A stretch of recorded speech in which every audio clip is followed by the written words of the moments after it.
Hi అండి, Jagadhatri serial promo.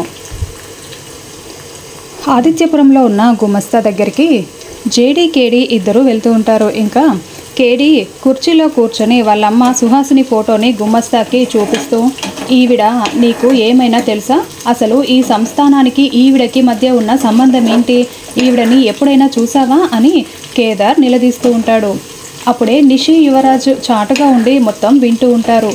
ఆ ఫోటోని చూడగానే ఒక్కసారిగా గుమస్తా చాలా షాకింగ్గా, నాకు ఈవిడ తెలుసు, ఈవిడ పేరు సుహాసిని, ఈవిడ ఈ మహల్కి వారసురాలు అని చెప్పడంతో ధాత్రి, కేదార్, నిషి, యువరాజ్ ఒక్కసారిగా చాలా షాకింగ్గా వింటూ ఉంటారు. ఈ సంస్థానానికి వారసురాలే ఈ సుహాసిని గారు. కొన్ని సంవత్సరాల క్రితం వజ్రపాటి సుధాకర్ అనే వ్యక్తిని ఈవిడ ప్రేమించారు. వజ్రపాటి సుధాకర్ అనే అతన్ని ప్రేమించి పెళ్లి చేసుకొని అసలు ఈ మహల్ వద్దు, ఈ ఆస్తి వద్దు అనుకుని ఆయనతోనే వెళ్ళిపోయారు.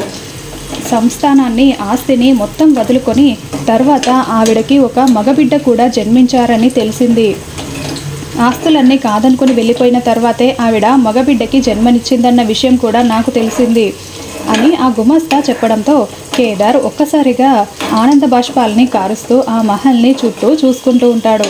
ఇక యువరాజ్ అయితే, ఓ మై గాడ్, వీడు ఈ సంస్థానానికి వారసుడా అని చాలా షాకింగ్గా కిటికీలో నుండి వింటూ ఉంటే, నిషి కూడా ఏంటి ఈ కేదార్ గాడు అనాథ కాదా? ఈ సుహాసిని ఈ సంస్థానానికి వారసురాలా? అంటే ఈ కేదార్ గాడు ఈ సంస్థానానికి వారసుడా అని చాలా షాకింగ్గా ఇంకోవైపు నిలబడి వింటూ ఉంటుంది.